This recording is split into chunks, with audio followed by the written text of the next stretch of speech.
Good afternoon, and thank you so much for joining me for this week's Thursday with AARP Wisconsin. I am Amber Miller, your host, and we're excited for our guest today. But of course, just a few announcements.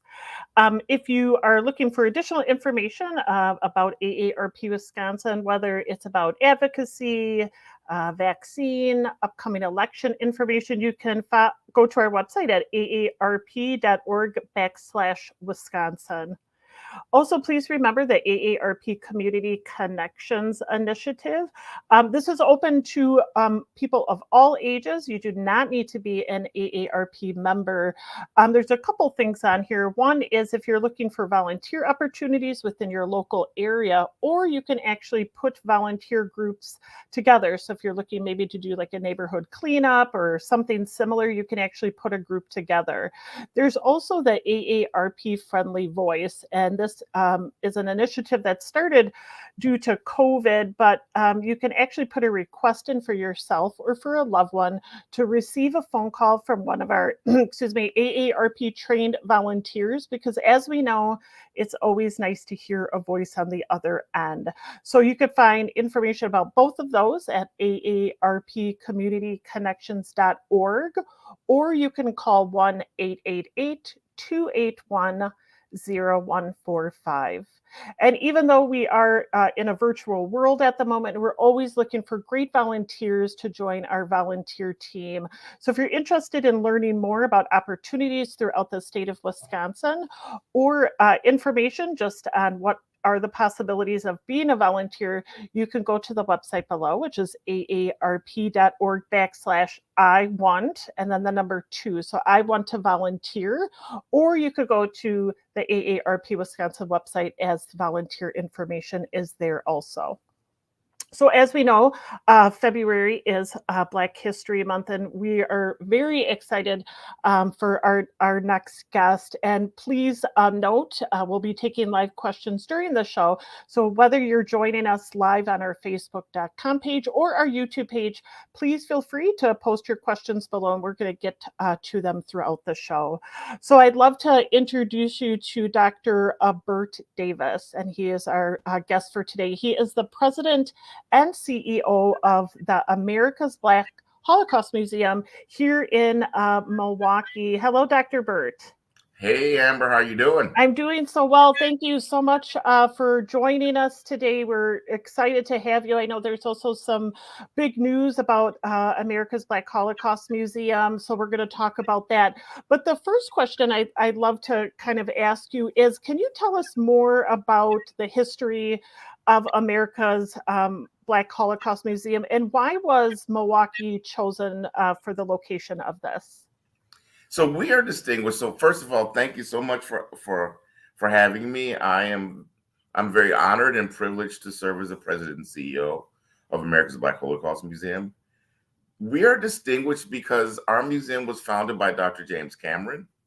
Dr. James Cameron was a self-taught historian, academician, worked in the labor force here in Milwaukee.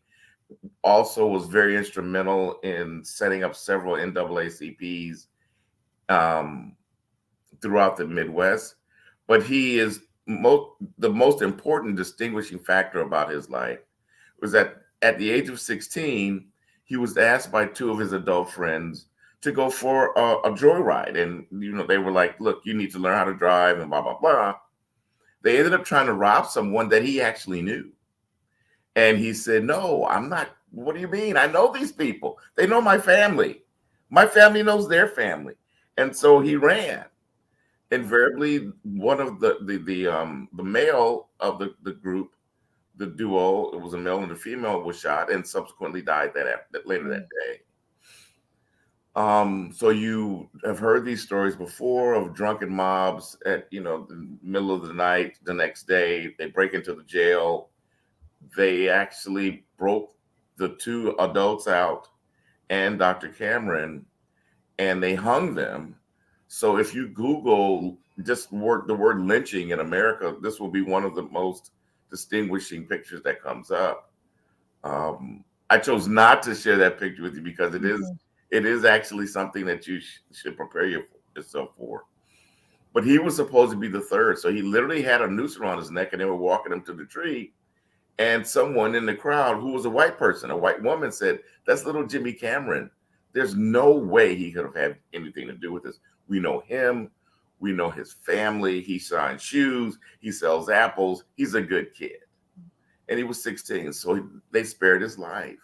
And as you can imagine, or anybody who's on this broadcast can imagine, at the tender age of 16, coming that close to death, it's going to change your life. It's going to change the trajectory of your life and, quite frankly, the purpose of your life. If you really, search your soul for how is that God spared my life.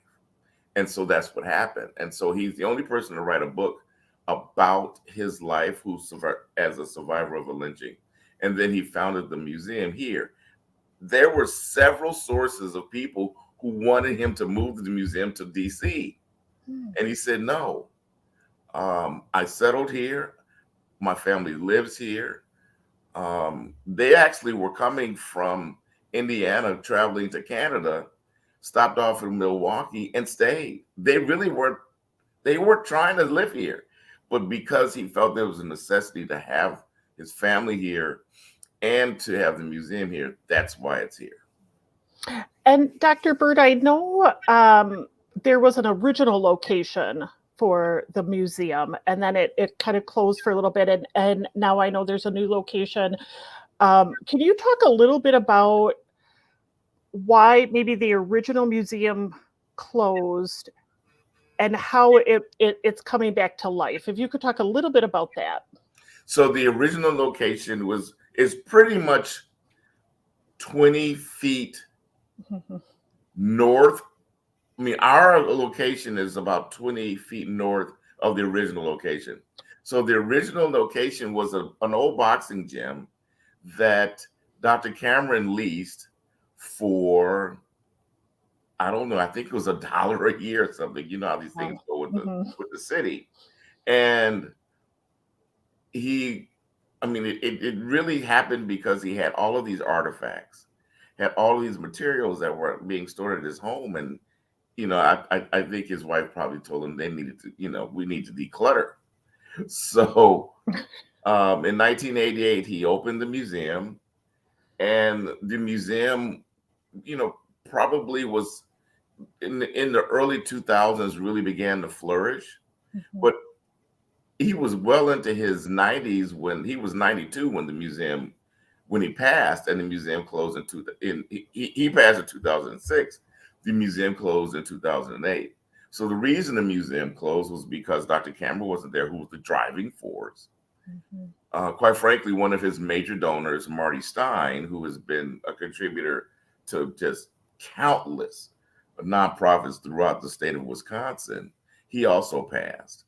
And then we had the Great Recession in 2008. So it was that confluence of all those things that happened that the museum had to close. So then in 2010, 2011, there was a creation of the virtual museum by Dr. Frank Kaplan and Reggie Jackson that kept the museum alive virtually. And then starting around 2016, 2017, Brad Pruitt, who is not a historian, not in this business, started a pilgrimage to try to bring the physical space back. And so now we're literally 8 days away from grand reopening the museum.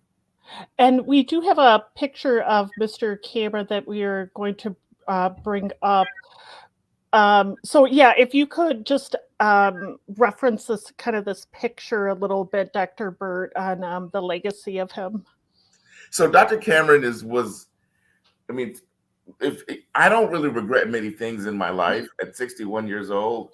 I regret really not being able to sit at the feet of Dr. Cameron and just absorb his wisdom.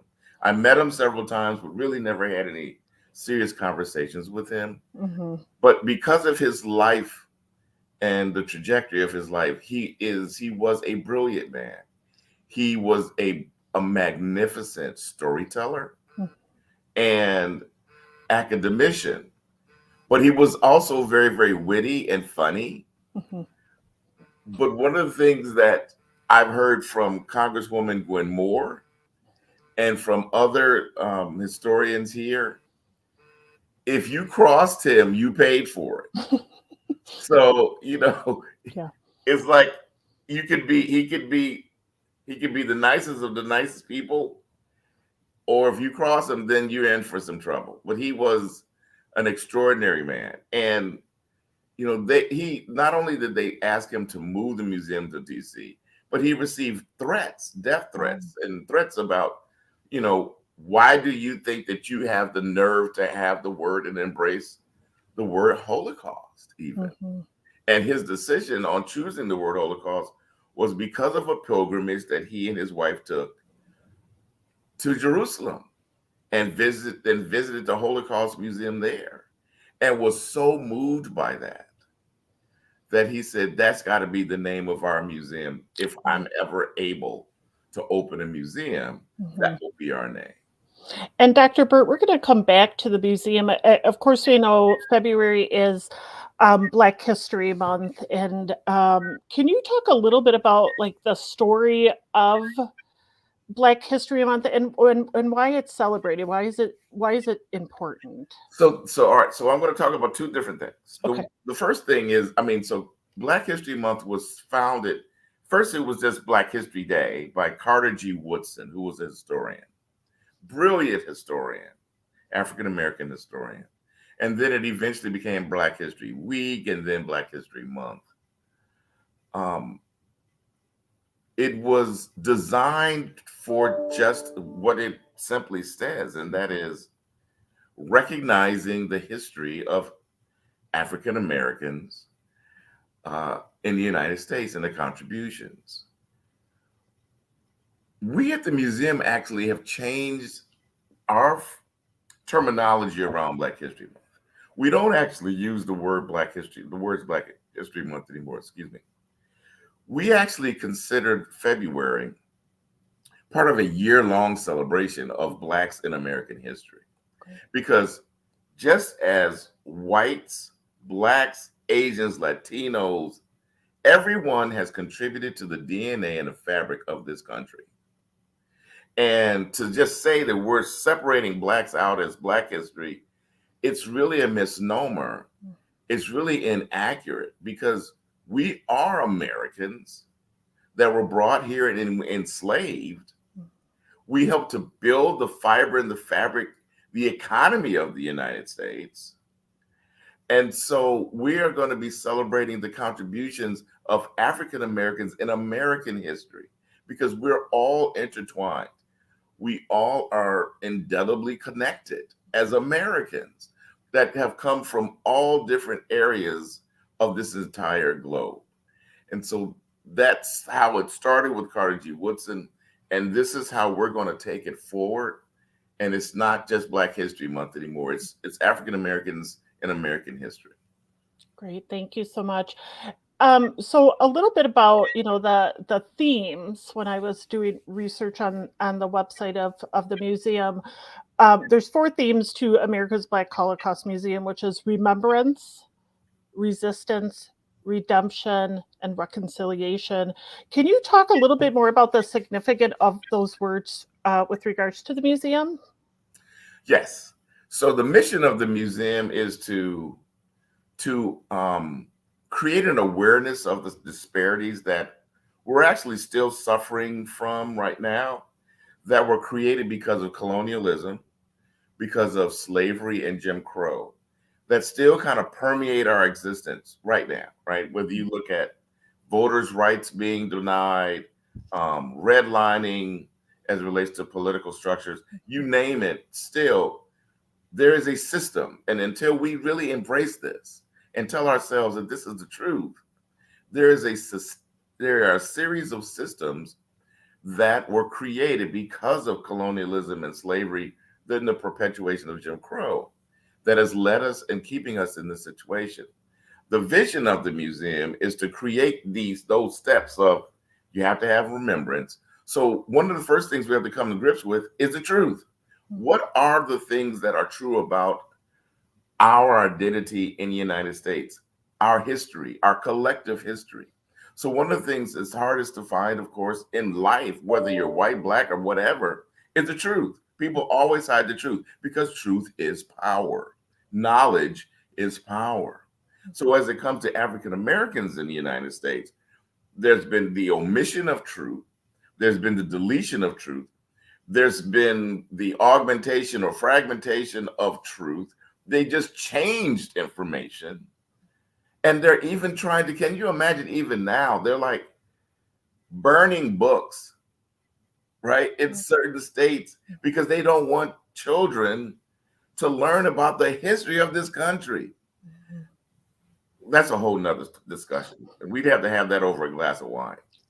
Deal. But the vision is to really, through those steps of remembrance and resistance and reconciliation and healing, those are the steps that we want to have in our museum, either virtually now because we're still in technically a pandemic, but actually at the museum in our community space where we have hosted meetings of all types, events of all types, where people can be safe.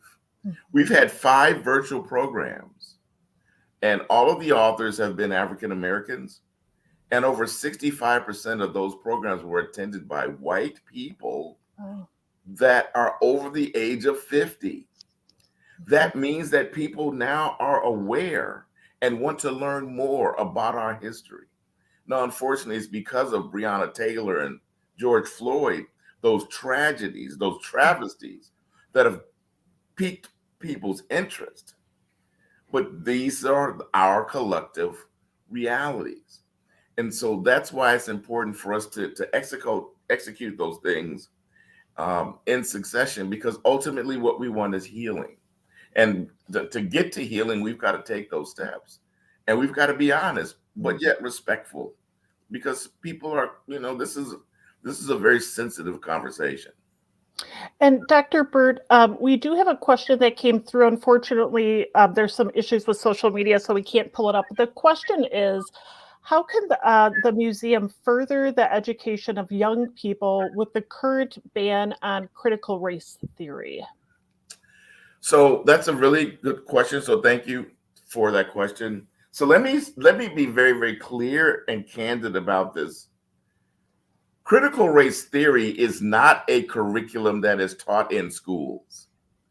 Critical race theory was a subject matter that has been first taught in law school, right? So I always use this parallel. I wasn't taught physics until I was in high school. If I was in 3rd grade and they taught me physics, I would have failed. You would have failed. Everybody on this call would have failed. We didn't have the tools. We didn't have we didn't have the wherewithal to solve a physics problem. So we're talking about history and teaching history. We're not going to beat kids up in 3rd and 4th and 5th grade with this very tragic information about history. It's all about teaching history and through a curriculum when they are age appropriate to receive it. So the whole notion of people saying, and I can't tell you how many interviews I've seen on television where the commentator said, so what is critical race theory and why are you against it? Well, I don't really know what it is, but I just know I don't believe in it. Like, really? Yeah. So people that are against critical race theory don't even know what critical race theory is. What critical race theory is the assumption and presumption and demonstration that all of the things that, once again, I've said are systemic to our country have actually are rooted in all of the things that happen to us economically, politically, socially, culturally. It has nothing to do with shaming anybody. It's our history. Yeah. But people want to grab onto it and say it's bad because they don't want their kids to feel bad. Who wants to teach I don't want to teach kids in the 3rd and 4th grade the horrors of the original terrorists in the United States, which are the KKK. That's too much for them to absorb. We can't do that. But at some point in middle school and high school, when they learn about American history, they should learn that this is a part of American history, not just Black people's history, Mhm. it's American history. Thank you. And Dr. Burt, we have another question. This one will be pulled up on the screen. Are there efforts underway to urge schools to schedule field trips to the museum to learn more about history? Yes, great question. So we're in the process now. So we're in the process of hiring a director of education. Nice. So once we get the director of education, that will be one of their primary roles. And our approach is going to be that we want to approach school districts. So Ozaki, Racine, Waukesha, in Milwaukee, and create relationships with the district that says we'd like to schedule all sixth graders or all seventh graders or all eighth graders or all ninth grade high schools, whichever they feel comfortable with, to come through the museum. And we will collectively fundraise to pay and sponsor those trips. But that my vision is to have every school district come through the museum for a field trip first. Mhm. But then as we build our education programming, that then we start to re-invite them to come for very specific targeted programs, because we've purchased a building across the street which will have educational classrooms and an auditorium. Great. And it looks like we have a comment from Arlene. And then, Dr. Bird, I have one last question for you. Arlene has stated AARP hosted an event at the former location for the Voices of Civil Rights, a bus tour where many stories were collected to go into the Library of Congress. And she looks forward to visiting the new location. Arlene is with the AARP Wisconsin staff. Arlene, we look forward to you coming. And if you can let Amber know when you are coming, she can contact me, and I'll make sure that when you're coming, I can be there so I can meet you in person. Great. Well, thank you. So, Dr. Bird, our final question, and it's just been a great pleasure to talk with you. We have viewers from all around Wisconsin viewing this, but if our viewers want to learn more about America's Black Holocaust Museum, what information could you give to them? I know there's a website, but any last words on this? Because I also know you're officially opening, you said, in 8 days, which is super exciting. So yes, so first and foremost, I'm inviting everyone who's on this broadcast or will see it before February 25th, which is 8 days from now. Our grand reopening is going to be at the museum, 9 o'clock ribbon cutting. We will have a small presentation, and then we will open our doors at 10 and we'll be there. There will also be a reception at the St. Kate, which is a gorgeous boutique hotel nestled in downtown Milwaukee. So if anybody is interested in that, you can actually contact Amber, and we can get you on the RSVP list. Ooh. But there are also a couple of, so you can go to our website. It's got over 3,300 pages of information. It has been visited by over 200 countries annually, close to 2 million visitors. So it is literally a plethora of all things American history and African American history. But also there are two other websites that you can go to that are museum related. There's the American Alliance Museums, AAM, www.aam-us.org. That's the umbrella or membership organization for all museums in the Midwest. I'm sorry, in the United States, not the Midwest. And then there's the AAAM, which is the Association of African American Museums, which is www.blackmuseums.org. So if you really want to look nationally as it relates to museums and what various museums are doing around the country, visit those two websites as well as ours. Dr. Burt, it has been a pleasure to hear your stories. And I look forward, I'm a Milwaukee resident. I look forward to definitely coming to the museum, but we really appreciate your time. We will make sure that all of our viewers, that we put all the websites and links into the notes of this show. But Dr. Burt, thank you so much for joining us. We really appreciate your time, and we look forward to definitely visiting the museum. Thank you so much, Amber. Thank you. And thanks, Darren, for making this happen behind the scenes. You guys have a wonderful day, Thank and you. we look forward to seeing you at the museum on the 25th. Absolutely. Thank you so much, Dr. Burt. And of course, we always like to point out some additional information and activities that you could possibly join.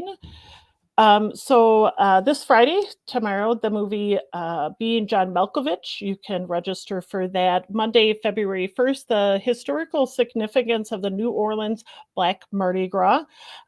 Information at 6:30. Also, Tuesday, February 22nd, there's election, the presidential food of Washington and Lincoln.